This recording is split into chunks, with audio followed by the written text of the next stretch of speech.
पेश के लिए। और मेरे मन में कुछ सवाल थे, तो सर से मैंने पूछा कि सर मेरे ये सवाल है, तो सर ने पूछा कि ये सभी लीडर पे हो सकते हैं, तो इन सवाल को अपन स्टेज पे ही सबके सामने क्लियर करेंगे। तो मैं कुछ सवाल लिख के लेके आया हूँ कि सर की लाइफ से जुड़े हुए सवाल हैं, जो सर ने किस तरीके से इस बिजनेस को शुरू किया और आज यहाँ तक पहुँचे हैं। कि एक मिडिल, सर के बारे में जैसे मैंने जाना है, एक मिडिल क्लास फैमिली से बिलोंग करते थे और वहाँ से 9वीं क्लास के अंदर पढ़ाई करते करते इस बिजनेस को शुरू किया।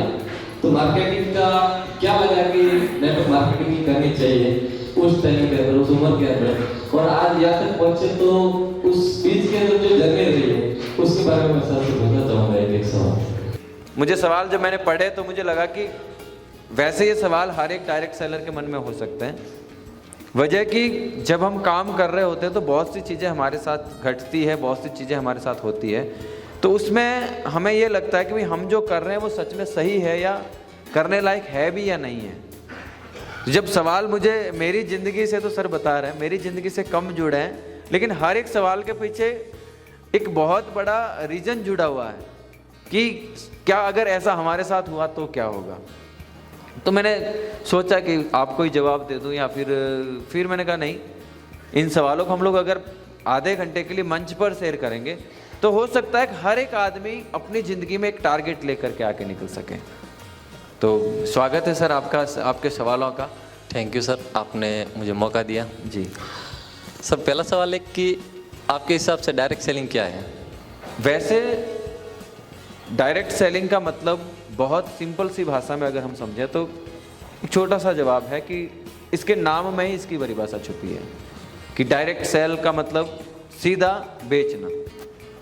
और मेरी नज़र में डायरेक्ट सेलिंग ये है कि ये आने वाले फ्यूचर में हज़ारों लोगों के लिए एक ऐसा रास्ता बनने वाला है, हज़ारों लोगों के लिए एक ऐसी उम्मीद बनने वाली है जिसमें कि हर व्यक्ति, मेरे जैसा मिडिल क्लास परिवार भी, मिडिल क्लास बच्चा भी स्टेज तक जा कर के या लोगों तक जा कर के अपनी बात या फिर लोगों के सपनों की बात कर सकता है।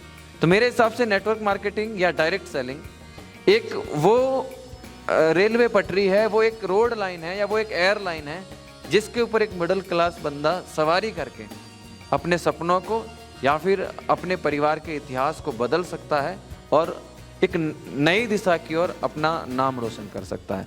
तो नेटवर्क मार्केटिंग कहने का मतलब है कि ये इंडस्ट्री गरीबों का भगवान है। यस।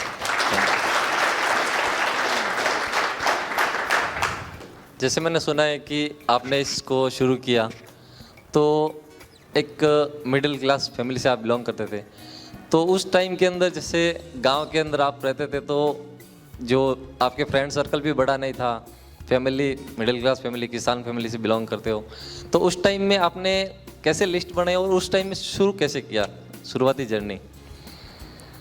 बिल्कुल, ये भी बड़ा अजीब सा सवाल है, क्योंकि देखो ऐसा होता है स्टार्टअप जब कोई भी हम कर रहे होते हैं तो हमें अब आइडिया नहीं होता उसका रिजल्ट क्या होने वाला है। जैसा आपने बताया, क्योंकि बचपन से ही ये था कि हमें कुछ काम करना है और परिवार की परिस्थितियों ने, परिवार की जिम्मेदारियों ने हमेशा सोचने के लिए आज़ाद रखा हमें। परिवार ने कभी ये बाउंड नहीं किया हमें कि भाई आप कुछ नहीं कर सकते, या फिर परिवार में से हमेशा यही बात निकलती कि आपको कुछ बड़ा करना है, और उस बड़े का डेफिनेशन परिवार के लिए नौकरी था कि आप एक नौकरी करोगे तो आप बहुत कुछ कर लोगे। लेकिन वो चीज़ जब मुझे समझ में आई, जैसे जैसे डायरेक्ट सेलिंग के बारे में पढ़ते रहे, आगे बढ़ते रहे, तो समझ में आया कि नौकरी से मैं अपना परिवार पाल सकता हूँ और बिजनेस से मैं हज़ारों लोगों का परिवार पाल सकता हूँ जी। तो जब हज़ारों लोगों के परिवार की बात आई तो नेटवर्क मार्केटिंग को समझना शुरू किया। राइट। तो ये मेरा शुरुआती जो दौर रहा था नेटवर्क मार्केटिंग के अंदर, उस दौर में एक चीज़ मैंने हमेशा अपने साथ रखी और वो थी डायरेक्ट सेलिंग की स्टडी, कि नेटवर्क मार्केटिंग है क्या, इससे क्या कुछ किया जा सकता है, मतलब इसके बारे में पढ़ाई करना सीखा जी। तो मुझे याद है आज भी कि जब डायरेक्ट सेलिंग कर रहे थे, स्कूली किताबें छोड़ करके नेटवर्क मार्केटिंग की किताबें लेकर के बैठते तो घर वाले घर पे होते तब, या फिर हम रेंट पे रूम लेकर के 5-7 दोस्त रहते थे, तो वो 5-7 दोस्त भी यही सोचते कि यार तुम लोगों ने जब पढ़ाई छोड़ दी तो फिर ये नई किताबें क्या अपना ली। तो उन किताबों ने नेटवर्क मार्केटिंग करना सिखाया। और शुरू जब किया, जैसे आपने पूछा सर लिस्ट कैसे बनाई या फिर काम बढ़ कैसे गया, तो शुरुआत में मुझे याद है जब इस इंडस्ट्री में हम आए तो आजकल अपलाइन को उतना बड़ा नहीं माना जाता, ये सच है, अपलाइन को एक जरिया माना जाता है। लेकिन जब मैंने डायरेक्ट सेलिंग शुरू किया 2012-13 के अंदर, फुल टाइम जब इसके अंदर आए, तो उस दौरान अपलाइन का मतलब होता था कि ये एक भगवान है जो आपको इस गरीबी से अमीरी की ओर खींच करके ले जाएगा। हमने हर वो काम किया जो हमारा एक राइट अपलाइन कहता था। और दूसरी चीज की जिंदगी में कभी भी, मतलब जब मैं नेटवर्क मार्केटिंग में रहा तो लाइफ में कभी भी अपलाइन के ऊपर हमने संदेह नहीं किया कि सर कह रहे हैं गलत होगा या सही होगा। मतलब हम ये सोचते थे सर का कहना सही ही है, क्योंकि वो हमारे से पहले इस बिजनेस में है। तो जैसे जैसे हमें मेंटरशिप से जो चीज़ें मिलती कि आपको प्लान करना है, आपको लिस्ट बनानी है, आपको ड्रीम बनाने हैं, तो हमने कभी ये नहीं कहा कि ठीक है सर आप अपने दिखाओ। नहीं, हमने जैसा सर ने बोला कि राकेश तेरे को सपना बनाना है, तो जो कुछ मन में आया, जो चीज़ें एक मतलब मैं मेरा बचपन ही कहूँगा उसको, जो चीज़ें बचपन में पसंद आती थी, फिर वो गाड़ी होगा, घर होगा, कोई लड़की भी थी तो उसका भी नाम लिखा हमने कि भाई हमें ये सारी चीज़ें पसंद है सर, आपको दिलवानी है। बिल्कुल। और जब सपने बने फिर उन्होंने लिस्ट के ऊपर फोकस किया। तो शुरू में ये था कि हमें नहीं पता था लिस्ट कौन बनाएगा, किसकी बनाएंगे, तो जो अच्छा लगा उसकी लिस्ट बना दी। उसमें हम बड़े फैल रहे, क्योंकि लिस्ट उन लोगों की बनानी थी जो लोग मुझे जानते हैं या मुझे अपना टाइम दे सकते हैं। फिर जब लिस्ट प्रॉपर बनी तो प्लान दिखाया, लोगों को प्लान दिखाने जाते, तो वो एक दौर था मेरी लाइफ का जब हमने प्लान देना खुद सीख लिया, तो इस इंडस्ट्री से दूरियां बनानी शुरू कर दी।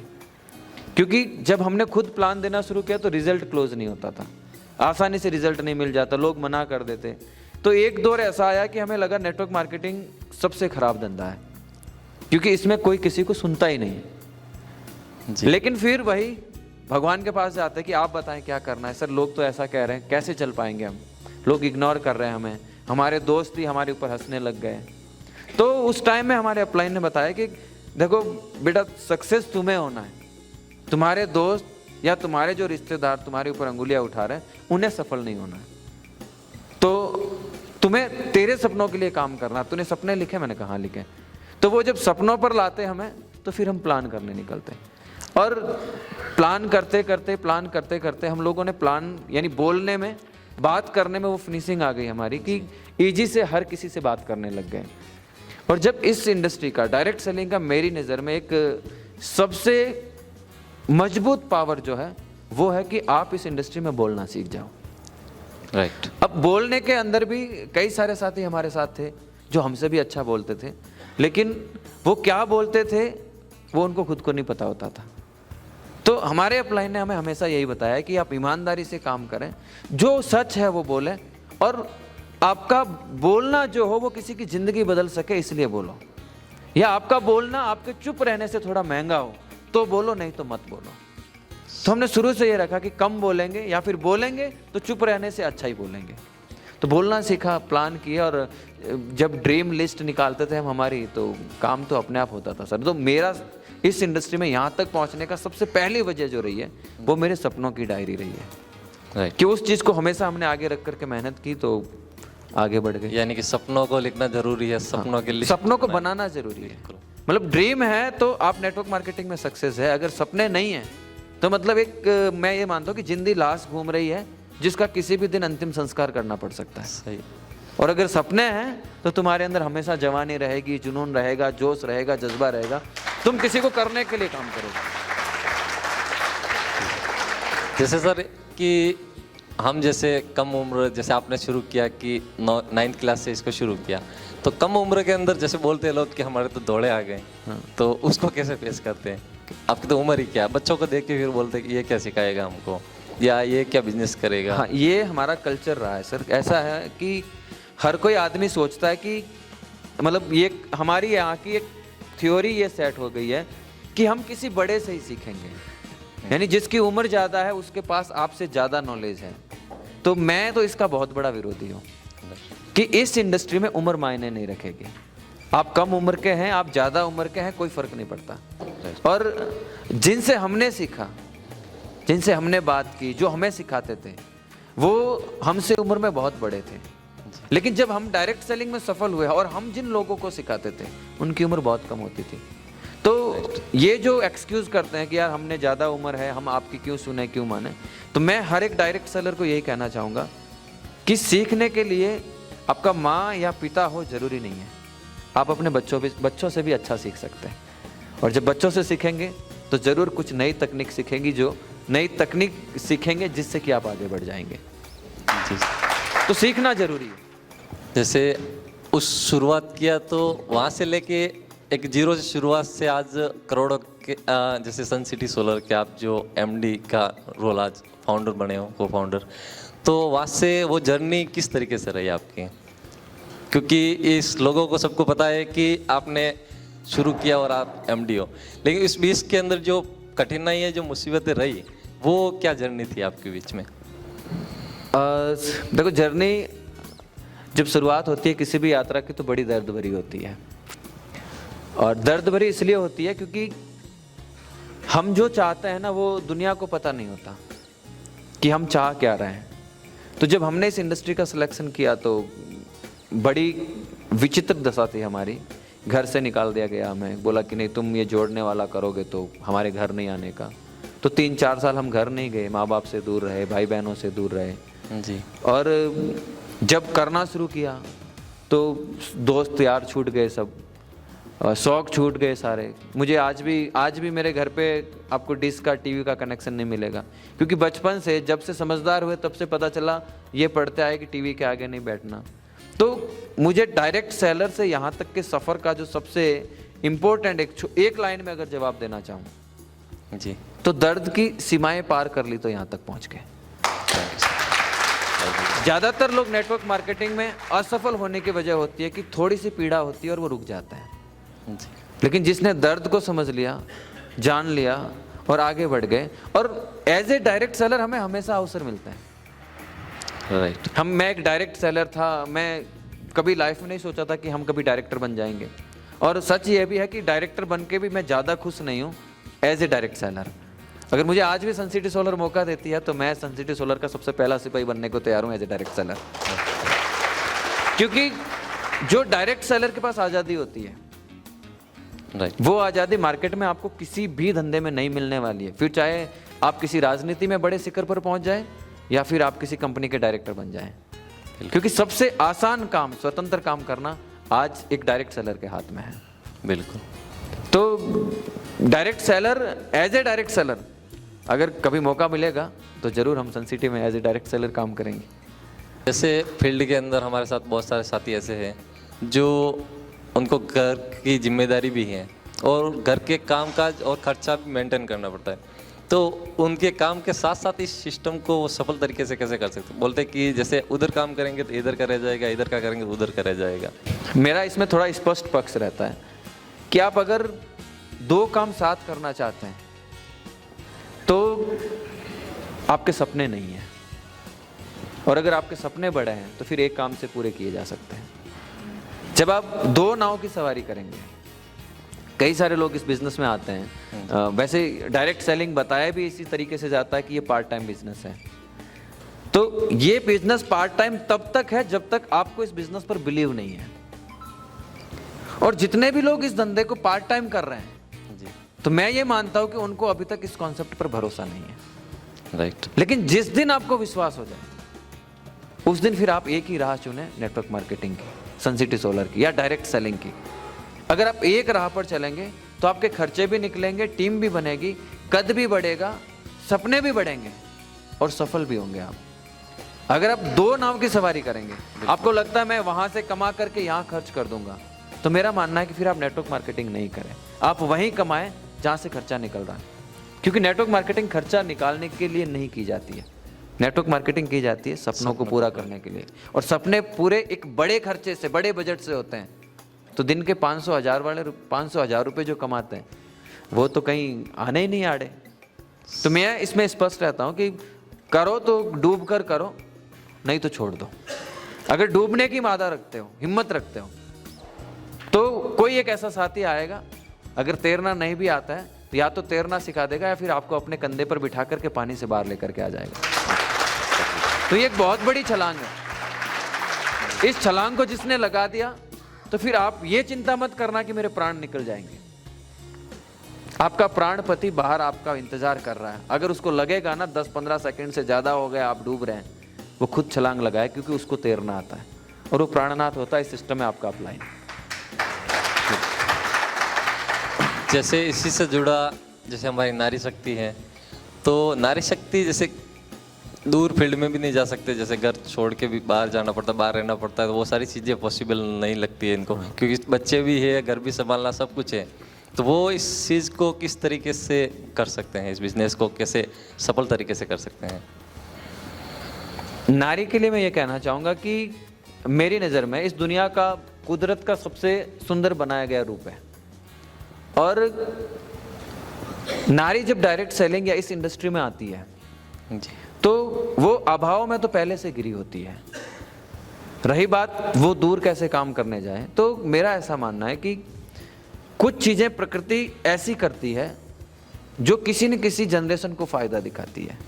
तो कोविड के बाद 2019-20 के बाद महिला के लिए नेटवर्क मार्केटिंग करना आसान हो गया, क्योंकि जितने डिजिटल प्लेटफॉर्म बने हैं जी, उन डिजिटल प्लेटफॉर्म का महिला सबसे अच्छा यूज़ कर सकती है।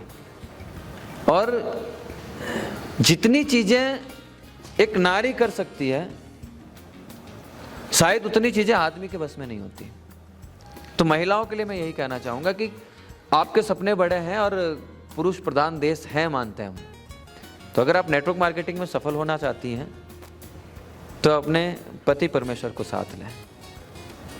और अगर आप अविवाहित हैं, शादी नहीं हुई आपकी, तो इस इंडस्ट्री के सपने अगर आपके जग चुके हैं, आपकी उम्मीदें इस इंडस्ट्री से जग चुकी है, तो अपने बड़े या छोटे भाई को घर से निकालो, उनको अपने साथ रख करके आप दुनिया की कोई भी बड़ी से बड़ी दूरी तय कर सकते हैं। बिल्कुल, क्योंकि दूरियां वहां आड़े आती है जहां सेफ्टी नहीं हो। और कहा जाता है कि बेटी अपने बाप के घर में भाई से ज़्यादा सुरक्षित नहीं समझती है और अपने ससुराल में पति से ज़्यादा खुद को सुरक्षित कहीं नहीं समझती है। तो दोनों जगह अवसर है। बिल्कुल, पति भी काम करेगा तो मिलकर अच्छा काम होगा, और भाई करेगा तो जिसके साथ उसकी शादी होगी वो फिर 2 घर रोशन कर देगी, भाई का भी और अपने पति का भी। बिल्कुल, बहुत बढ़िया। तो महिलाएं इस काम को जो है शिद्दत से करें। और मैं ये मानता हूं कि हर एक व्यक्ति को भी अपने उस आधे अंग को इस कॉन्सेप्ट में साथ रखना चाहिए। बिल्कुल, जब भी मौका मिले अपने बीवी को, अपने बच्चों को इस कॉन्सेप्ट के बारे में डिटेल में बताएं। और ये जब प्रोसेस शुरू होगा तो महिलाएं कौन सी कम है, और जिसमें हम भारत के हैं तो यहाँ महिला को, नारी को देवी का रूप कहा जाता है। बिल्कुल। और जब जब इस पृथ्वी पर संकट आया है तो माँ भगवती ने बचाया है। तो नेटवर्क मार्केटिंग का संकट नारी शक्ति आसानी से निकाल सकती तो है। बिल्कुल हमारे नारी शक्ति अब पीछे नहीं रहेगी। जी बिल्कुल सर। और जैसे आपने बताया कि सोशल मीडिया, तो जैसे सब जानते हैं कि सोशल मीडिया है, लेकिन सोशल मीडिया का यूज़ कैसे करना वो अभी तक इसके बारे में डिटेल से नहीं जान पाए कि अपन किस तरीके से पोस्ट डालनी है। जैसे आपने कल बताया था कि सेशन के अंदर कि कुछ भी डालते हैं, 1500-700 का प्रोडक्ट है, ऐसा है वैसा, वो सारी चीज़ें पूरा प्लान ही डाल देते हैं। तो इसको अपन एक सही तरीके से यूज़ कैसे करें सोशल मीडिया को? देखिए, जब टेक्नोलॉजी बढ़ती है तो आदमी के जीवन में संभावनाएं बढ़ती हैं। तो आज के ज़माने में एक तरफ देखा जाए तो डायरेक्ट सेलिंग के लिए सोशल मीडिया आशीर्वाद है, दूसरी तरफ मैं इसको अभिशाप भी मानता हूँ, क्योंकि हर एक चीज़ के 2 पहलू होते हैं, एक सही और एक गलत। तो नेटवर्क मार्केटिंग में अगर आप सोशल मीडिया से सक्सेस चाहते हैं तो फिर थोड़ा आपको बंदिशों में रहना पड़ता है। आप कुछ भी पोस्ट नहीं कर सकते। और अगर आप नेटवर्क मार्केटिंग विदाउट प्रोसेस या सिस्टम के सोशल मीडिया पे फॉलो कर रहे हैं तो आप ये समझो कि आप खुद ही हैं जो अपने बाल काटने की कोशिश कर रहे हैं। एक इंसान खुद अपने बाल से ढंग से नहीं काट सकता, फिर चाहे कितना ही बड़ा उसका हो, उसको किसी दूसरे नाई का सहारा लेना पड़ता है। तो जो डायरेक्ट सोशल मीडिया से सक्सेस होना चाहते हैं फिर उन्हें किसी और प्लेटफॉर्म का भी सहारा लेना चाहिए। मेरा ऐसा मानना है कि सोशल मीडिया जो आपका फेसबुक, इंस्टाग्राम या जितने भी साइट्स हैं वो मेंटेन की जाए। एक डायरेक्ट सेलर का शोरूम या तो उसका फेस है या जहां उसकी वैल्यू होती है वहां उसका मतलब उसका प्लेटफॉर्म क्या यूज कर रहा है। तो as a networker, as a direct seller मैं ये कहना चाहूंगा कि आप अपनी प्रोफाइल को एक ऑफिशियल प्रोफाइल रखें। आप क्या पोस्ट कर रहे हैं, आपकी पोस्ट किसी का दिल तो नहीं दुखा देगी, या फिर आपकी पोस्ट किसी पर्टिकुलरली एक जनरेशन के लिए तो नहीं है, तो लोग आपको मार्केट से इग्नोर करते हैं। तो आज के जमाने में क्योंकि ऐसा हो रखा है क्योंकि हर कोई नेता बना हुआ है, आप किसी राजनीति से ताल्लुक रखते हैं, आप किसी आपका आप मतलब व्यक्तिगत प्रशंसा किसी की भी कर सकते हैं, लेकिन जब आप किसी संगठन के थ्रू प्रशंसा करनी शुरू करेंगे तो एज ए डायरेक्ट सेलर आपको मार्केट से नेगेटिविटी मिलने वाली है। वजह ये होती है कि हर कोई आदमी अलग धर्म से हैं, अलग समाज से हैं, अलग राजनीतिक पार्टी को वो फॉलो करता है। हर एक आदमी के जीवन के अलग एथिक्स है, और उन एथिक्स में अगर आप किसी पर्टिकुलर पार्टी की बात करेंगे या पर्टिकुलर वो बात करेंगे जो एक ही जनरेशन के लिए लागू होती है, तो बाकी जनरेशन आपको फॉलो नहीं करेगी। तो एज ए डायरेक्ट सेलर आप अपने सोशल मीडिया अकाउंट को जिस तरीके से आप ऑफिस मेंटेन करते हैं, ऑफिस के अंदर जाते हैं, झाड़ू पोछा करते हैं, सफाई करते हैं, पूजा करते हैं, दिया बत्ती करते हैं, या जो भी हवन करते हैं ऑफिस ओपनिंग के टाइम, तो सोशल मीडिया को उसी हिसाब से यूज किया जाए कि जब आप सुबह उठे तो एक बार जाकर देखें कोई गलत कमेंट, कोई गलत मैसेज, किसी का जवाब तो बाकी नहीं रहेगा, पहले उसकी सफाई करें। फिर दिया बजे का मतलब आप उस अकाउंट पर कोई ऐसी पोस्ट डालें जो उस दिन सबके लिए खास हो। और भारत अनेक संस्कृतियों से मिलकर के बना है, तो भारत में हर दिन आपको एक त्योहार मिलेगा, कोई तारीख का त्योहार आएगा तो कोई तिथि का त्योहार आएगा। तो सोशल मीडिया को वेल अपडेट और डिजाइन करके रखना चाहिए। और मेरा ऐसा मानना है कि नेटवर्क मार्केटिंग करने वाले के लिए सोशल मीडिया सबसे बेहतर अपॉर्चुनिटी है उसका सही इस्तेमाल करना। फालतू की रील्स, फालतू की चैट, फालतू लोगों से मैसेज पे बात करना, या सोशल मीडिया को लोगों ने आजकल चक्कर चलाने का सहारा समझा, क्योंकि जिंदगी में कोई साथी सोशल मीडिया पे मिल जाएगा या उनकी जिंदगी की परेशानी सोशल मीडिया से दूर हो जाएगी। तो इन कामों के लिए सोशल मीडिया कभी यूज नहीं है। आपका सोशल मीडिया सिर्फ इसलिए है कि अगर कोई आपके बारे में जानना चाहे तो उसको एग्जैक्ट इन्फॉर्मेशन आपके सोशल मीडिया अकाउंट पर मिल जाए। और मैं तो ऐसा मानता हूँ कि आपके पास एक अच्छा डिजाइनर भी होना चाहिए जो आपके बजट में आता हो, जो आपकी सोशल मीडिया को हैंडल कर सके, या फिर आपको सोशल मीडिया से रिलेटेड पोस्ट डिजाइन करके दे सके। कुछ भी फेंक देना उसकी वैल्यू नहीं होगी। जैसा एक छोटा सा एग्जांपल बताता हूँ, क्योंकि अगर हम जो है कहीं प्रसाद चढ़ाने जाते हैं तो कई बार हम देखते हैं मंदिर में कि उस प्रसाद को ऐसे भगवान के आगे फेंक दिया जाता है, तो दूसरी बार वहां जाते हैं तो फिर हम प्रसाद लेके नहीं जाते, सिर्फ भावना लेकर के जाते हैं कि प्रभु सबका कल्याण। और एक जगह ऐसी होती है जहाँ आप प्रसाद लेकर के जाते हैं तो उसको भगवान को पूर्णतः भोग लगाया जाता है, आसानी से, मतलब एक इज्जत से खिलाया जाता है। तो हमारा मन करता है हर बार भगवान के लिए भोग लेकर के जाए। तो नेटवर्क मार्केटिंग भगवान को भोग इज्जत से कराने लगता है। अगर आप नई चीजें पोस्ट करेंगे, अगर उसका एक प्रॉपर तरीका होगा तो दुनिया आपको वहां से फॉलो करके आपके पास आएगी। अगर आपने कुछ भी पोस्ट कर दिया तो लोग आपको इग्नोर करेंगे, आपकी बात नहीं सुनेंगे, किसी भी टाइप कुछ भी नहीं कहेंगे। हाँ, स्टैंडर्ड मेंटेन करना। मैंने सुना है कि जैसे आपने मार्केटिंग की शुरुआत की थी तो उसके साथ में आप कुछ और भी बहुत सारे काम करते थे, तो उनको कैसे करते थे? एक्चुअली जब से मैंने नेटवर्क मार्केटिंग शुरू की तो एज ए पार्ट टाइम आया था बिजनेस, पढ़ाई के साथ किया। फिर कुछ टाइम मैंने टीचिंग करवाया, तो एज ए मास्टर का शिक्षक था, शिक्षक के साथ किया। जिस दिन सारे रीजन क्लियर हो गए तो हम इंडिपेंडेंट हो गए, सारे काम छोड़ के फुल टाइम आ गए। लेकिन परिस्थितियां हमेशा एक सी नहीं होती, और नेटवर्क मार्केटिंग में एक सफल कंपनी का मिलना, एक सफल अपलाइन का मिलना थोड़ा मुश्किल होता है। तो हमारे साथ भी एक बार जो हुई कि हम मैं आपको गलत नहीं कहूँगा क्योंकि वो मुझे नेटवर्क मार्केटिंग में लाने वाले तो मेरे लिए भगवान है, लेकिन इस इंडस्ट्री के लिए गलत है, तो बीच में हमें इससे इस्तीफा लेना पड़ा नेटवर्क मार्केटिंग। तो उस दौर में फिर हम किसी ट्रेडिशनल धंधे में गया, जॉब में गया, फिर वहाँ फुल टाइम जॉब किया। जिस दिन जॉब छोड़ा तो फिर फुल टाइम इस काम को किया। लेकिन जो फुल टाइम और पार्ट टाइम करना चाहता है या पार्ट टाइम इस धंधे को करना चाहता है, तो उसके लिए आप एक सिस्टम बना है। आप इस धंधे को पार्ट टाइम कर सकते हैं, लेकिन तब कर सकते हैं जब आप उसको पार्ट टाइम तो दें कम से कम। अगर आप इस धंधे को पार्ट टाइम करना चाहते हैं तो आप दिन में पर्टिकुलर कितने घंटे करना चाहते हैं डिसाइड करें, और फिर उस टाइम में यही धंधा होना चाहिए, आप दूसरा काम करें। जैसे कुछ भी अपन ट्रेनिंग आज जैसे अपने बहुत कुछ आज का 2-3 दिन आज तीसरा दिन है तो बहुत कुछ सीखा हम लीडर ने, लेकिन लिखा भी है सीखा भी है सब कुछ सुना, लेकिन घर जाते ही वापिस 2-3 दिन फॉलो हो वापिस भूल जाएंगे। तो कंसिस्टेंसी कैसे रख पाए एक कंटिन्यू उस चीज को, उसके लिए हमें किताबों को सहारा लेना चाहिए। मोटिवेशन आपको जगा सकता है, आपको चला नहीं सकता। तो ये ट्रेनिंग्स वगैरह जो होती है ये जगाने के साथ करने की प्रक्रिया है, और कोई जगा हुआ आदमी कुछ काम पे कुछ कर्म पे अगर करना शुरू कर देता तो सफल हो जाता है। तो अगर आप डायरेक्ट सेलिंग में हमेशा मोटिवेट करना चाहते हैं, हमेशा काम करना चाहते हैं, तो सबसे पहले तो जो सिस्टम की बात है, हर कंपनी के साथ एक एजुकेशन सिस्टम होता है, उस सिस्टम की बातें माने। और दूसरा, अगर कोई आपको समझाने वाला नहीं है, आपका अपलाइन सिस्टम में नहीं रहा, छोड़ के चला गया, या फिर आपका अपलाइन है जिसको आप रोल मॉडल मान ही नहीं सकते क्योंकि वो कुछ नहीं करता, तो दुनिया भर के, क्योंकि कहा जाता है कि जितनी एमबीबीएस डॉक्टर बनने की किताबें नहीं लिखी गई, उससे कई गुना ज्यादा किताबें नेटवर्क मार्केटिंग पर लिखी जा चुकी है। किताब हो जाती है, उससे हमेशा मोटिवेट करेगा। और सबसे बड़ी चीज ये है कि किताबें यानी बुक्स वो साथी है जो कभी आपका साथ नहीं छोड़ेगा। तो मजबूती से किताबें पकड़ लें, आप हमेशा पॉजिटिव रहेंगे, और पॉजिटिव रहोगे तो धंधा होगा ही होगा। जैसे आपके इस फील्ड के अंदर गुरु का होना बहुत जरूरी है, एक रोल मॉडल।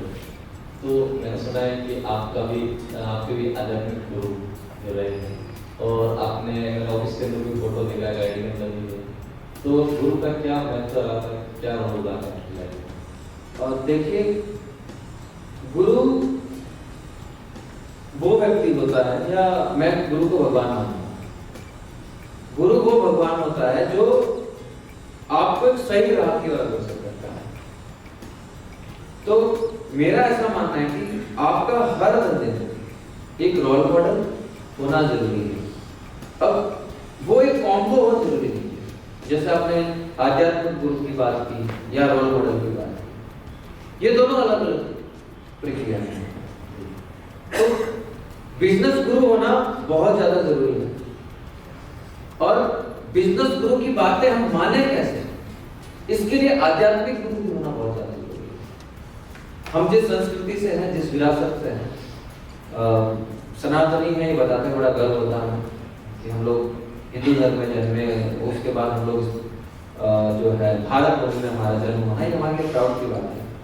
और हमारे जो वेद पुराण ग्रंथ जो भी है, हर एक ग्रंथ में गुरु की बड़ी गई है और गुरु के बारे में बताया गया है। और जब राम की, जब कृष्ण की बात सुनते हैं, या फिर कलयुग में जब मीरा की, कबीर की बात सुनते हैं, तुलसी की बात सुनते हैं, तो उन्होंने भी अपने जीवन में गुरु बनाया। तो आध्यात्मिक गुरु है जो आपकी अंतर की चेतना को जगाता है, और आपका बिजनेस गुरु है जो उस चेतना के अंदर इस धंधे को कैसे जोड़ा जाए वो बताता है। तो ये अलग अलग हो सकता है, जरूरी नहीं है कि आपका आध्यात्मिक गुरु ही आपका जो है बिजनेस गुरु हो, या फिर आपका आध्यात्मिक गुरु बिजनेस गुरु नहीं हो सकता, ये भी जरूरी है। तो अपना रोल मॉडल, जैसे मेरी लाइफ में रोल मॉडल है, आज भी मैं अपने रोल मॉडल की हर एक चीज को सुनता हूँ, वो हर कुछ लिखता है तो आज उसके बारे में चर्चा करता हूँ। तो मेरा आध्यात्मिक, जैसे मुझे बिजनेस के लिए काम करना होता है, तो मुझे स्टेज कैसे फॉलो करना है, ऑडियंस को अपने साथ कैसे रखना है, ये सब कुछ मेरे आध्यात्मिक बिजनेस गुरु जैसे संतोष नायर साहब से सीखता हूँ। अब मुझे मेरी ट्रेनिंग का कंटेंट क्या होना चाहिए, मेरे ट्रेनिंग में कौन सी बातें होनी चाहिए, कौन सी बातें नहीं होनी चाहिए, उसके लिए जो मेरे स्क्रिप्ट, मतलब ये समझो जो मेरे वो गुरु जो मुझे बिजनेस के अंदर सिखाते हैं, तो उसके लिए हमारे सीएम से खैराल समाज से गुरु है। तो चीजें ऐसी है, तो गुरु का मतलब आपका रोल मॉडल। और मेरे को सिस्टम नहीं चलाना आता था, मैं कंप्यूटर के अंदर कोई भी कोर्स नहीं किया, तो उधर भी मेरा एक गुरु है, एक धर्मा करके है, वो गुरु है ना, दोस्त है, तो धर्मा ही करता है। तो धर्मा जी के साथ रह करके मैंने सीखा कि हम लोग पीपीटी, क्योंकि कंपल्सरी पार्ट है पीपीटी कैसे बनाएं, आप स्लाइड को, प्रेजेंटेशन को, कंप्यूटर को कैसे चलाएं, क्या ऑपरेट करें, तो उन्होंने मुझे सिखाया। उसी तरीके से एक आध्यात्मिक गुरु भी मेरे पास है जो मुझे बताते हैं कि हमारा जन्म क्यों हुआ है और हमारा हम कर्तव्य पूरा कैसे कर सकते हैं। तो आध्यात्मिक गुरु जो होता है वो आपको भगवान से मिलाता है, और बिजनेस गुरु जो है वो आपको सफलता से मिलाता है। अलग अलग चीज आप अलग अलग से सीखते हैं। तो इसके अंदर एक ही ऐसा नहीं है कि हमने एक गुरु मान लिया है या ऑफलाइन को रोल मॉडल माना है तो सब कुछ वही सिखाएंगे, वो जरूरी नहीं, वो क्योंकि देखो ऐसा होता है, हर आदमी सब चीजों का मास्टर नहीं हो सकता। आपने देखा होगा कॉलेज के अंदर या स्कूल के अंदर, जब आप 12th के बाद या 10th के बाद कोई एक सब्जेक्ट का सिलेक्शन करते हैं तो वहां पर आपको सारे सब्जेक्ट एक आदमी नहीं पढ़ाते। वहां पे हिस्ट्री का अलग होता है टीचर, वहां पे ज्योग्राफी का अलग टीचर होता है, हिंदी का अलग टीचर है, इंग्लिश का अलग टीचर है। तो क्योंकि सब चीजें एक ही आदमी को आए ऐसा जरूरी नहीं।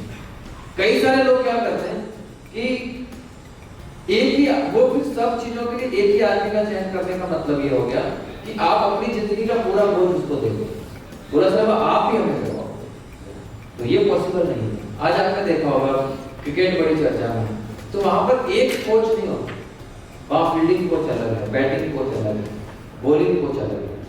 तो इस तरीके से लाइफ में हर एक सेक्टर का एक गुरु होना, एक रोल मॉडल होना जरूरी है, और उन चीजों को सही कर पाए, इसलिए एक आध्यात्मिक गुरु होना। जैसे आपने इस बिजनेस को शुरू किया तो आप भी किसी के अपलाइन या डाउनलाइन गए, तो उनका क्या रोल था? जैसे मुझे जहां तक याद है, नेटवर्क मार्केटिंग हम ऑफलाइन में भी बने ही, हमने हमेशा डाउनलाइन बन के काम किया। तो डाउनलाइन बनने के कई सारे फायदे हैं। अगर आप डाउनलाइन बन करके काम करते हैं तो आप किसी से भी सीख सकते हैं, और जब आप ऑफलाइन बन जाते हैं तो वहां बंदे से आ जाती है। मेरी जिंदगी में जितने भी मेरे ऑफलाइन रहे या मेरी टीम के भी जो सदस्य रहे, मैंने कभी डाउनलाइन नहीं समझा। मैंने हमेशा मेरी टीम को ये समझा कि ये मेरे साथी हैं जो मुझे आगे बढ़ाने के लिए आए हैं, लेकिन मेरा कर्तव्य बनता है कि मैं ही डायरेक्ट सेटअप और डाउनलाइन वर्ड कभी यूज नहीं करना। अगर नेटवर्कर डाउनलाइन बोल रहा है, इसका मतलब वो अपने साथियों को नीचे दिखाना चाहता है कि हाँ मैं तुमसे पहले आया हूं, इसलिए तुम मेरे नीचे काम करोगे, मेरे मतलब रोल है नीचे काम करोगे। तो इससे कई सारे लोगों का ईगो हर्ट हो जाता है, क्योंकि इस बंदे में उम्र की गलती से नहीं होती, हर उम्र का आदमी आपके साथ जुड़ जाता है। तो हो सकता है किसी ने जो 50 साल किसी के डाउन में रहकर काम नहीं किया हो, और अब वो सुनना है कि वो आपके डाउन में है, तो सिस्टम के हिसाब से सिस्टम बता देगा आप डाउन में, आपके मुंह से बताने की जरूरत नहीं। तो उनको हमेशा आप भाई समझे, और जब साथ ही समझेंगे, भाई समझेंगे, तो आप मतलब जो है बहुत आगे बढ़ जाएंगे। आपने एक छोटा सा एग्जाम्पल बताता हूँ, राम और हनुमान की कहानी देखो। हनुमान राम को स्वामी कहता है, प्रभु कहता है, लेकिन राम ने हनुमान को कभी नहीं कहा कि तू मेरी टीम का है, तू मेरी डाउनलाइन में आता है, तू मुझसे पूछ करके कर। नहीं, उन्होंने हनुमान को इतना प्यार दिया कि हनुमान कुछ भी करता तो राम से पूछ कर ही करता। तो आप एक हनुमान का रोल लीजिए, जब कुछ भी करना हो अपने अपलाइन से पूछे, अपलाइन आपको कभी डाउनलाइन नहीं मानेगी, वो आपको अपना साथी है। जैसे अपने बहुत सारे बिजनेस का उतार चढ़ाव आते रहते हैं, अपने मन को एकाग्र कैसे रखें? देखो उतार चढ़ाव भी बिजनेस है, बिजनेस में उतार चढ़ाव नहीं आता, उतार चढ़ाव में बिजनेस है। और जब आपका बिजनेस अप डाउन चल रहा होता है, उतार चढ़ाव जिसको आप कह रहे हैं उसमें चल रहा होता है, तो मेरा मानना है कि उसमें आदमी कभी डगमगाता नहीं है, लेकिन जिसके पास ज्ञान की कमी है वो हिल जाता है। तो अगर आप लगातार सफल होना चाहते हैं तो अपने नॉलेज को हमेशा बढ़ाते हैं। जब भी आपको मौका मिलता है, जब भी आपको आगे बढ़ने की झिझक पैदा होती है, तो उसमें सीखते रहना, लगातार सीखते रहेंगे, तो आपको रुकने की नॉलेज नहीं आएगी। और अगर आपके पास नॉलेज नहीं होगा तो मार्केट में जरूरी नहीं है विकट परिस्थितियां आए, कोई दूसरा आदमी भी जोड़ने वाला ही आपको रोक सकता है कि तुम क्या जानते हो हमारे बारे में। इस बिजनेस की सबसे बड़ी कमी है, उसको अगर सब लोग कोशिश करें तो सुधारा जा सकता है। कि हमारे बिना तो करोगे कैसे। ये सबसे बड़ा रोग है नेटवर्क मार्केटिंग। और कई सारे जोड़ने वालों को भी लगता है सर हमने जोड़ा है तो फिर हमारे बिना तो सर कैसे नहीं जोड़ पाएंगे। मेरा ये मानना है कि तुमने जोड़ा है ये उसकी जिंदगी भर उसके ऊपर एहसान रहेगा, लेकिन तुम उस एहसान के बदले तुम जिंदगी भर उसको दबा कर नहीं रख सकते। इसलिए नेटवर्क मार्केटिंग में हर व्यक्ति को आजाद रहो। आजादी से काम बड़ा होता है, बंदिशों में पिंजरे में आदमी खत्म हो जाता है। किसी के मन में ये भी आ जाता है मैं तो अपना अप्लाई करूंगा, मेरे ऊपर वालों को कैसे जा रहे हैं, ये सारी चीजें बहुत सारे चीजों में। देखिए आप करेंगे, अपलाइन का होगा या किसी दूसरे का होगा या कंपनी का होगा, वो आपके करने से जरूर होगा, लेकिन जब आप नहीं थे तब भी वो कर रहे थे। तो आपका चयन उन्होंने किया है, आपने उनका चयन नहीं किया। जैसे कंपनी हर टाइम बोनस निकाल दिया, बड़े गोल टारगेट दे दिया लोगों, तो टारगेट को हर लीडर आसानी से अचीव कैसे कर सकता है? हर व्यक्ति हर टारगेट को अचीव कर सकता है। जब भी आपको कोई टारगेट या बोनंजा मिलता है तो सीधा उसके काम पर मत लगिए। अगर आप बोनंजा अचीव करना चाहते हैं तो कितने टाइम में आपको क्या टारगेट मिला है, उस टारगेट को फाइट करने की प्लानिंग करो। कि सपोज करो मुझे अगर हमारे कॉन्सेप्ट के अंदर अगर मुझे 5000 एसयू के अंदर मुझे कोई गिफ्ट मिलने वाला है मैचिंग का, तो आदमी क्या करता है, बोनंजा जिस दिन लॉन्च होता है दूसरे दिन फील्ड में भाग जाता है काम करने। ऐसा नहीं करें। एक दिन जिस दिन बोनंजा लॉन्च होता है अगला एक दिन पूरा दिन प्लानिंग में लगा किस 5000 एसयू के लिए कितने लोगों के पास जाना पड़ेगा, कितने लोग एग्री करेंगे, कौन कौन से प्रोडक्ट को प्रायोरिटी देनी है और कितने मेरी टीम के साथी हैं जिनका मुझे टारगेट अचीव करवाना है। जब आपकी टीम के किसी दो ग्रुप से अगर एक दोनों ग्रुप से अगर एक व्यक्ति ने टारगेट अचीव कर लिया, आपका अपने आप हो जाएगा। ये अवसर मार्केट में और किसी कंपनी में नहीं है और किसी बिजनेस में नहीं है और किसी व्यवसाय में नहीं है कि अपने दो बेटों को सफल कर दो तो आप सफल अपने आप हो जाओगे, लेकिन इस इंडस्ट्री में ऐसा है।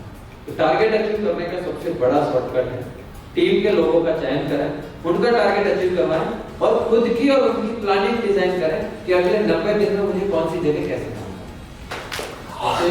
इस बिजनेस को आसानी से कैसे प्रमोट कर सकते हैं? बिजनेस को आसानी से प्रमोट करने का सबसे पहला तरीका सीख कर सकते हैं, और अगर आपने सीख लिया फिर भी दिक्कत है तो अपने विजन और अपने विश्वास को होगा। क्योंकि मैं तुमसे प्रेम करता हूं कहना बहुत आसान है लेकिन निभाना बहुत मुश्किल है। और कहते हैं प्रेम में जब शक आ जाता है तो फिर वो प्रेम नहीं रहता। तो इस बिजनेस में सफल होने के लिए आसानी से करने के लिए प्रेम करो और वो प्रेम करो जिसमें शक नाम की कोई चीज नहीं है। क्योंकि प्रेम जब प्रगाढ़ जब होता है तो वो भरोसे से होता है और भरोसा नहीं करने वाला व्यक्ति, अधूरा भरोसा करने वाला व्यक्ति हमेशा दुख पाता है, हमेशा उसकी जिंदगी में कठिनाइयां आती है। फिर वो ऑफलाइन के रूप में आए, डाउनलाइन के रूप में आए या फिर मार्केट का कोई अदर ऑप्शन आए। तो चाहत प्रगाढ़ होगी, धंधा बहुत आसान है। एक मेरे साथ कम पढ़ा लिखा, मैं जैसे आगे पढ़ा रहा हूँ तो बहुत सारे मेरे से कम पढ़े हुए साथी हैं, तो हम लिख के प्लान नहीं करेंगे उसमें प्रॉब्लम रहती है, तो उसको कैसे प्रमोट कर सकते हैं आसानी से? देखिए टेक्नोलॉजी का युग है और पहली चीज तो पढ़ाई लिखाई मैटर नहीं करती इस धंधे में। मुझे पहले बार आज ही पता चला आप भी पढ़े लिखे, जब बीटेक जारी होते तब इतना कुछ लिख के आए। तो पढ़ा लिखा होना जरूरी है और ये धंधा सीख कर करने का है। अगर आपके पास कोई स्किल नहीं है, लिखना नहीं आता है, टेक्नोलॉजी का यूज करो। मार्केट में 10-15 हजार 12 हजार रुपए में अच्छा खासा टैबलेट मिल जाता 8-9 इंची का। और हमारा सिस्टम डिस्कवरी ऑफ सक्सेस हर एक लीडर को पीपीटी प्रेजेंटेशन डिजाइन करके प्रोवाइड कराता है। बस 5-10 जूम वेबिनार में सीखो पीपीटी प्रेजेंट कैसे की जाती है और अपने टैब है उसको इंस्टॉल करो। लिखने की जरूरत नहीं है, आप स्लाइड करते जाओगे, अगला आदमी समझता जाएगा। इस धंधे को करने के लिए अनपढ़ हो चलेगा, बस बोलने वाला आदमी और ईमानदारी से सही हो। आपके इस बिजनेस के अंदर निजी जीवन का अपना क्या अनुभव रहा है कि जिससे आज आप यहाँ पे हो तो क्या किस नजरिए से देखना रहता है या उस टाइम से ही आपने? लेकिन जिंदगी में हर टाइम आदमी को अलग अलग चीजों को प्राथमिकता देने की जरूरत होती है। जब हम बिजनेस को प्राथमिकता देंगे तो परिवार हमारी बिजनेस की प्राथमिकता समझ जाएगा। मेरी जिंदगी का ऐसा है कि जब मैं इस बिजनेस को प्रायोरिटी देना शुरू किया तो अब मेरे माता पिता को या मेरे परिवार को भी यही लगता है कि इसके लिए धंधा पहले है और हम बाद में। वैसे बात नहीं बोलनी चाहिए, लेकिन सच यही है। लेकिन उनका ये लगना मेरे लिए आशीर्वाद से कम है, क्योंकि मैं अपने परिवार की खुशियां, मैं अपने परिवार के सपने, मैं अपने परिवार को जो बंदिशों की आजादी है वो तब दिला पाऊंगा जब मैं इस धंधे में सफल हो जाऊंगा। तो परिवार के साथ रहना, कई बार ऐसा होता है कि हमें घर का कोई फंक्शन, घर की कोई परिस्थितियों को इग्नोर करना पड़ता है, तो उन परिस्थितियों में घर वालों को बुरा भी लगता है। लेकिन जब उन परिस्थितियों से वो फ्री होते हैं और हम उनको बताते हैं कि हमारे लिए ये काम जरूरी था, तो बहुत आसान हो जाता है। लोग इस धंधे में आने के बाद अपने परिवार के सामने मुश्किल करते हैं और परिवार उसको एक्सेप्ट नहीं करता। अगर इस धंधे में सक्सेस होना चाहते हैं, परिवार को मनाना चाहते हैं, तो आप अपने परिवार के सामने अपनी टीम की लाइफ करें कि आप चाहते हैं ना मैं आ जाऊंगा, क्या होगा आप खुश हो जाएंगे। लेकिन अगर मैं आ गया तो मेरे 500,000 लोगों को टाइम दे रखा, उनकी जिंदगी का क्या होगा? तो आपका परिवार कभी नहीं कहेगा कहेगा तुम वहां जाओ, इधर हो सका। और परिवार की जिम्मेदारी होती है। अगर हम काम कर रहे हैं, हम बिजनेस में हैं, तो परिवार संभालना परिवार की जिम्मेदारी और उनको सौंपने की। तो लोग क्या करते हैं, सारी चीजें खुद पर ही ले लेते हैं। जैसे मैं नहीं होगा तो कौन होगा? तो मैं मानता हूँ तुम दुनिया में नहीं होते तो वो चीजें कैसे चलती। और इस धंधे में मेरा ऐसा मानना है 4-5 साल के लिए समझो कि घर वालों के लिए आप इस दुनिया में नहीं, सक्सेस हो जाओगे, सारी खुशियां होगी, सब साथ। तो परिवार तब सपोर्ट करेगा जब परिवार का विजन क्लियर करेगा। और परिवार से छुपकर अगर आप बिजनेस कर रहे हो तो परिवार दिक्कत देगा और आपको उठना पड़ेगा। इसलिए कॉन्सेप्ट को परिवार के सामने क्लियर करें। लोगों के सपने जगाने से पहले परिवार के सपने जगाओ। लोगों को हर घर सोलर, हर घर रोजगार बताने से पहले परिवार को बताओ कि जिम्मेदारी मैंने उठाई है कि मैं हर घर सोलर, हर घर रोजगार पहुंचाऊंगा। परिवार भी आपके साथ आएगा। मेरे किस्से में ऐसा होता है, कई बार मम्मी पापा मुझे नाम देते हैं, नंबर देते हैं कि इनको फोन करके तेरा सिस्टम में जाना। तो मुझे 3 फीट रूल के ऊपर या फिर लिस्ट बनाने के लिए बाहर निकलने की जरूरत नहीं होती। मम्मी पापा दे देते हैं बेटा इनको सिस्टम समझाना। तो परिवार को समझाओ तो परिवार सपोर्ट करेगा। आपकी जीवन में ऐसा कौन सा लम्हा है जो एक पल है जिसने आपकी इतनी बड़ी आग लगा दी कि आप सफल हो गए? सफलता जो है, सक्सेस जो है, वो 1-2 चीजों से सक्सेस नहीं होती। मैं परमात्मा का बहुत बड़ा आशीर्वाद समझता हूँ। मेरे ऊपर भगवान की बहुत बड़ी कृपा है कि मुझे एक मिडिल क्लास परिवार में या एक गरीब परिवार में आग लगने वाली बात तो ये होती है कि गरीब परिवार की हर जगह हंसी उठती है, मतलब उसको कुछ भी नहीं मिलता है। तो मुझे याद है बचपन में भी जब हम हमारे घर में टीवी नहीं होता था तो उस टाइम में रामायण आता था या क्रिकेट का मैच होता था, तो हम किसी के घर जाते तो सबसे लास्ट की सीट में हम लोगों को उठाया जाता था या सबसे लास्ट में बैठ करके खड़े खड़े हम लोग क्रिकेट का मैच खेलते थे। तो उस टाइम सोचा कि नहीं हमारे घर में भी होना चाहिए। फिर जब हम बड़े हुए, परिस्थितियां बदली, सपने बड़े होने लगे, मोटरसाइकिल देखी, दोस्तों के पास कार देखी, तो हमें लगा कि हमारे पास होना चाहिए। फिर जैसे जैसे बड़े हुए, हमारी शादी हो गई बचपन में, तो उस किस्से में भी जब क्योंकि बाल विवाह हो गया तो लड़का लड़की एक दूसरे को नहीं जानते हैं, परिवार भी एक दूसरे को कम जानते हैं, और बाल विवाह होने के बाद जब वो लड़का जिंदगी में ज्यादा सफल नहीं हो पाता है तो फिर उसको ससुराल में भी गलत कमेंट सहन करना पड़ता है, तो आग वहां पर भी लगती है। फिर जब धंधे फुल टाइम उतरे तो कई बार बीवी बच्चे भी बोल देते हैं कि भाई तो कुछ करोगे भी क्या ऐसे, तो आग तब भी लगती है। तो जिंदगी के हर मुकाम पर करने का एक बहाना मिल जाता है कि अब इसके लिए करना, अब इसके लिए करना। तो जब भी किसी से मिले तो ये सोचे कि मैं ऐसा क्या करूं कि ये खुश हो जाए। इस बिजनेस में लोग दूसरों को खुश करना चाहते हैं, बिजनेस छोड़ जाए, असफल हो जाए। मैं परिवार को ये समझता हूँ कि मेरा परिवार जो है आज मेरे यहाँ तक पहुँचने में सबसे बड़ा भागीरथी है। मेरी जिंदगी का केवल मेरा परिवार है, जिसने मुझे जो है नदिया को पार करा दिया और मेरा वचन निभाने के लिए, जैसे राम जी ने अपना वचन निभाने के लिए 14 वर्ष निकल गए, तो मेरे परिवार में भी पिछले 14 साल से मुझे नेटवर्क मार्केटिंग के लिए छोड़ दिया। ये मेरे लिए सबसे बड़ा अवसर है। जब बहुत सारे लोगों ने आपके साथ विरोध भी किया होगा, ऐसा कौन सा है जिसने आपका हाथ आपके सब साथ रहा होगा?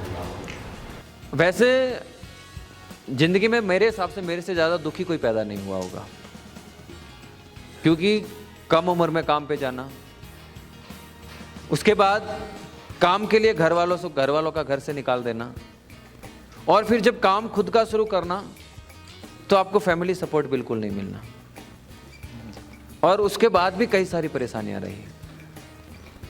लेकिन जब आपका मन साफ होगा, जब आपका दिल साफ होगा, जब आपकी सोच सही होगी, तो भगवान किसी न किसी फरिश्ते को आपके लिए भेजते हैं। तो मेरी ज़िंदगी का भी एक ऐसा पड़ाव रहा साल 2018। उससे पहले मैं कुछ नहीं था, एक छोटी सी ज़िंदगी जी रहा था। एक किराए के 10 बाई 10 के कमरे में रहता था मैं, और वहाँ से हमने सोलर का काम शुरू किया। जिन लोगों के साथ शुरू किया वो गलत कर गए, फिर सोचा क्या करें।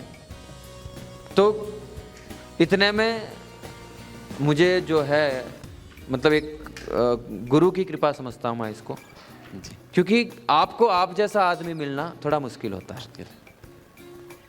तो मेरे ऊपर एक गुरु कृपा हुई, मुझे एक ऐसा शख्स मिला जिसने कहा कि राकेश आप और हम मिल करके काम करेंगे।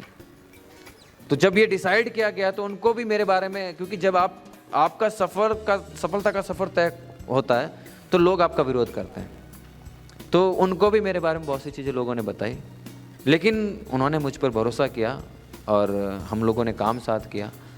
और वो शख्स कोई और नहीं है, कन्हैयालाल शर्मा सर हैं। सर के लिए बहुत जोरदार तालियां। जिन्होंने एक कोयले को पकड़ा और आज आप लोगों के सामने हीरा बना करके रखा हुआ है। तो ये जो कुछ भी मुझे मिल रहा है, आप सबका प्यार मिल रहा है, आप सबका आशीर्वाद मिल रहा है, आप सबसे जो मुझे प्रशंसाएं मिल रही है, इन सारे प्रशंसाओं के असली हकदार कन्हैया सर है, कि उन्होंने मुझ जैसे कोयले को चुना और मार्केट में घिसने के लिए छोड़ दिया। और जैसे आप सवाल पूछ रहे हैं, आप वैसे पता नहीं कितने सवाल आते हैं, लेकिन हम कोशिश करते हैं कि हमारे लाइफ कोच से हम लोग हमेशा उनकी बात को माने, उनके कहे हुए रास्तों पर बढ़ते रहें। तो मेरी ज़िंदगी का वो शख्स जिसने मुझे राकेश से राकेश सर बना दिया, वो शख्स कन्हैयालाल शर्मा सर। जैसे बहुत सारे साथी ऐसे भी है कि सीनियर या अपलाइन या जो गुरु है वो डांट भी लगा देते कभी कभी, और बहुत ज़्यादा लगा देते हैं, तो बहुत सारे रूठ जाते हैं। ऐसा नहीं होना चाहिए। अगर कोई आपको डांट रहा है तो उसमें आपकी भलाई है। और अपलाइन की डांट मैं ये समझता हूँ वो एक प्रसाद है जो आगे बढ़ कर के भंडारा बनने वाला है। तो अपलाइन की डांट से दुखी नहीं होना कभी भी। अपलाइन आपको इसलिए कहता है क्योंकि वो आपका भला चाहता है, और आपकी ज़िंदगी में जो आपका अपलाइन है उससे बेहतर आपके भविष्य के लिए कोई नहीं सोच सकता। तो अपलाइन की डांट वो डांट नहीं है, वो आशीर्वाद है। और हम तो ऐसे अपलाइन के शिष्य रहे जहाँ पे हमें लात गुस्से भी पड़े हैं। मुझे आज भी याद है, हमारे ऐसे अपलाइन थे, कहते नहीं पीछे जाके मुर्गा बन जाओ। आगे सेमिनार चल रहा होता, हम लोग हॉल के पीछे की साइड में जहाँ कोई नहीं देखे वहाँ जाके मुर्गा बन के आते। तो हमने ऐसे भी काम किया, क्योंकि गलतियाँ इंसान से होती है और गलती पर डांटना गलत नहीं है, ताकि गलती में सुधार हो सके। तो अपलाइन की डांट सुनो, समझो और रिएक्शन करो फील्ड में जा करके, ना कि अपलाइन से जबान लड़ाओ। और कुछ बचा है सर? बहुत बहुत धन्यवाद सर, आपने मेरे यही सवाल थे। Thank you sir. बहुत अच्छा लगा कि आपने एक एक चीज़ को बहुत डीपली जाके मुझे पूरा क्लियर किया। देखिए, सवाल होने भी सही है, और आज का मेरा यहाँ पर इन सवालों का डिस्कस करने की वजह यह है कि ये धंधा मोटिवेशन से नहीं चलने वाला है। ये बिजनेस चलेगा आपके एथिक्स से, आपके विचारों से, आपकी दिनचर्या से। और इस पूरे बिजनेस में, बिजनेस नहीं कहूँगा, इस पूरी ज़िंदगी में अगर सफल होना है तो सिस्टम को और मेंटर को हमेशा पकड़ के रखो, और हो सके तो कोशिश करो कि आप उनका हाथ नहीं पकड़ो, आप अपना हाथ उनको पकड़ा दो। आपने सुना होगा कि बच्चा जब छोटा होता है, जब वो अकेले में चलता है तो पिता की अंगुली पकड़ के चलता है। लेकिन वही बच्चा जब बड़ा हो जाता है और कुछ करना चाहता है तो वो अपने माँ बाप से यही कहता है कि बस आप हाथ थाम के रखना, मैं सब कुछ सही करूंगा। बिल्कुल। तो हमने अगर अपलाइन का हाथ पकड़ा तो हो सकता है कभी हम परेशानी में रहे, गलती से हाथ छूट गया तो कहीं पीछे नहीं रह जाए। इसलिए आप अपनी अपलाइन, अपना हाथ अपलाइन को बोलो सर आप पकड़ो, क्योंकि आपको अपलाइन पर भरोसा होना चाहिए कि वो आपका हाथ किसी भी परिस्थिति में छोड़ेगा नहीं। बिल्कुल। Yes sir. तो खुद को इस बिजनेस में सफल करने के लिए अपने मेंटर के आगे सरेंडर कर दो। वो सही कहे तो सही, वो गलत कहे तो भी सही, क्योंकि उसने कहा है तो आप इग्नोर नहीं कर सकते। पिता अपने बच्चे के साथ कभी गलत नहीं कर सकता। देखा होगा छोटे बच्चे को जब हम लोग हवा में फेंकते हैं तो हंसता है, जबकि उसको तो रोना चाहिए। अगर वो नहीं पकड़ पाया, गिर गया तो क्या हालत होगी उसकी? रोता नहीं है, हंसता है। उसकी वजह क्या है? उसको भरोसा है। आप भी अपने अपलाइन और अपने सिस्टम पर भरोसा करो। अगर वो आपको प्रेशर कर रहे हैं, अगर वो आपके ऊपर जोर दे रहे हैं, तो इसका मतलब है कि वो आपको सफल करेंगे, आपको यहाँ से भगाना नहीं चाहते हैं। तो इतना विश्वास जिस दिन हो जाएगा कि अपलाइन का दर्द हमें सुधारने के लिए दिया जा रहा है, उस दिन से आपकी सफलता अपने आप शुरू हो जाएगी। भाई आपकी जिंदगी की, हमारी पूरी परिवार की जिंदगी जी, तो हमारी भी करीब करीब सबकी जिंदगी लगी हुई है। तो सन सिटी का सोलर का भविष्य क्या मानते हैं? जी बिल्कुल, बिल्कुल सही सवाल है आपका। देखिए, और सन सिटी सोलर का हम डायरेक्ट सेलिंग एक वो नाव है, मैं ये मानता हूं हर व्यक्ति को अपनी जिंदगी में अपनानी चाहिए। तो डायरेक्ट सेलिंग का फ्यूचर ये है कि अगर इस राह पर आप 5-10 साल चल लिए तो आपको जिंदगी में कभी भी आर्थिक स्थिति से हताश नहीं होना पड़ेगा, मानसिक स्थिति से हताश नहीं होना पड़ेगा, शारीरिक स्थिति से हताश नहीं होना पड़ेगा, सामाजिक स्थिति से हताश नहीं होना पड़ेगा। यानी कि इस इंडस्ट्री में सर्वांगीण विकास है। अगर आप अपने बच्चों को, अगर आप अपने जनरेशन को इंसान बनाना चाहते हैं, मानव बनाना चाहते हैं, तो नेटवर्क मार्केटिंग में ज्वाइन कराएं। अब सोच लिए, मानव बनाने का काम है तो कितना बड़ा फ्यूचर होगा इसका। और बात करें हमारे कॉन्सेप्ट की, तो सोलर एक वो सफर है जिसकी अभी शुरुआत है, और आने वाले समय में हम सबके लिए ये एक चुनौती होगी कि हम हर घर तक पहुंच कैसे पाएंगे। क्योंकि ऊर्जा का जो दूसरा कोई भी अल्टरनेट सोर्स जितने भी है, उन सारे अल्टरनेट सोर्स में आम आदमी के लिए वो सारे सोर्स अपनाना बड़ा मुश्किल है। फिर वो चाहे जो भी थर्मल प्लांट से बिजली बन रही हो, पवन चक्की से बिजली बन रही हो, या कोई और भी प्लांट से बिजली बन रही हो, आदमी अपने घर पर नहीं लगा सकता है। और सोलर इस तरीके से अपनाया जाएगा जिस तरीके से बिजली अपनाई गई। मुझे याद है जब हम छोटे थे तो हमारे घर पे लाइट नहीं थी, और उस टाइम लाइट लेते भी नहीं थे कि बोला कौन होगा, करंट आ जाता है, कुछ झटका झुटका लग गया, खत्म हो जाओगे, ऐसा वैसा। तो हम लोग वो मतलब उसके दीपक की रोशनी में या लालटेन की रोशनी में पढ़ते थे। लेकिन समय बदला, आजकल हर घर के लाइट जरूरी हो गई। तो जिस तरीके से बिजली जरूरी हुई है, उसी तरीके से आने वाले 10 साल 5 साल बाद हर घर में सोलर जरूरी हो जाएगा। बस उस पर आपको टिके रहना है। और डायरेक्ट सेलिंग में सोलर का फ्यूचर क्या है? डायरेक्ट सेलिंग में सोलर का फ्यूचर है कि आप समय से एडवांस हैं। अगर आपने, मैं ऐसा मानता हूं, एक आदमी दिन में 5-7 लोगों से तो आराम से मिलता होगा, मिलता है। तो एक साल में 365 दिन होते हैं, यानी कि एक साल में कितने लोगों से मिल गया वो? 1200-1500 लोगों से। एक आदमी को 5 साल बाद सोलर का ट्रेंड आएगा मानो, तो एक आदमी 5 साल में कितने लोगों से मिल गया? 6-7 हजार लोगों से। मैं ये कहता हूं आप इस बिजनेस में आज सेल आ रही है जरूरी नहीं है, इन अगले 5 साल अपना विजिटिंग कार्ड दिल्ली के 5 लोगों को दे दो। 5 साल बाद जब लोगों को ज़रूरत लगेगी इस बिज़नेस की, तो उनके लिए ब्रांड आप बन जाओगे, उनके लिए पहचान आप बन जाओगे। और हर व्यक्ति अपने जीवन में कुछ भी नया अपनाता है तो अपने साथी से, अपने रिश्तेदारों से पूछ करके अपनाता है। तो आप सोलर में काम कर रहे हैं, इसका भोंपू, इसका बैंड या इसकी परिचर्चा इतनी फैला दो कि 5 साल बाद जब किसी को सोलर की ज़रूरत लगे तो वो आपको याद करें। और सोलर जिस तरीके से हमारा बिजनेस स्कूल और हमारी कंपनी सन सिटी सोलर जो काम कर रही है, हमने जो एक विज़न बनाया हर घर सोलर हर घर रोजगार का, तो ये पढ़ने में बहुत छोटा है, मानने में बहुत बड़ा है। हर घर सोलर पहुंचाने के लिए, हर घर रोजगार पहुंचाने के लिए कन्हैयालाल शर्मा जी या राकेश अकेला नहीं पहुंचा सकता, उसके लिए टीम की ज़रूरत है। और आज हम बड़े सौभाग्यशाली है कि आप इतने सारे साथी इस सिस्टम को सीखने आए, और आपसे कई गुना ज़्यादा साथी आज भी मार्केट में काम कर रहे हैं।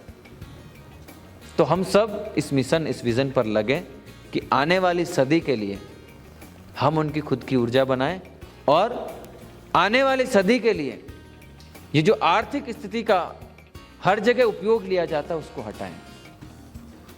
आगे आने वाले टाइम में इलेक्शन आने वाले हैं, उसके ऊपर ज़्यादा कुछ नहीं कहूँगा, बस मैं इतना कहूँगा कि इन इलेक्शंस के अंदर हम एक जागरूक इंसान बन पाए। क्योंकि चुनावी चर्चाओं में ऐसा होता है कि आदमी को लुभावने लालच दिए जाते हैं, उसको डाइवर्ट करने की कोशिश की जाती है।